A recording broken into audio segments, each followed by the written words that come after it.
নমস্কার। কবিগুরু রবীন্দ্রনাথ ঠাকুরের লেখা কবিতা প্রশ্ন। ভগবান, তুমি যুগে যুগে দূত পাঠাইছ বারে বারে দয়াহীন সংসারে। তারা বলে গেল ক্ষমা করো সবে, বলে গেল ভালোবাসো অন্তর হতে বিদ্বেষ বিষ নাশো।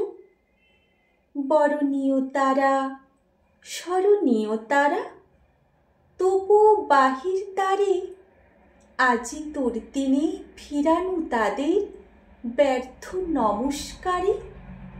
আমি যে দেখেছি গোপন হিংসা কপট রাত্রি ছায়ে হেনেছি নিঃসহায়ে।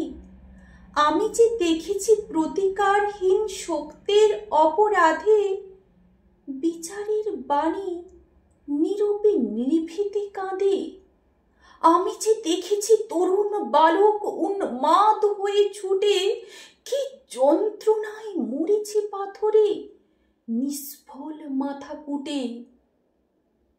কণ্ঠ আমার রুদ্ধ আজিকে বাঁশি সঙ্গীত হারা, অমাবস্যার কারা লুপ্ত করেছে আমার ভুবন দুঃস্বপনের তলে।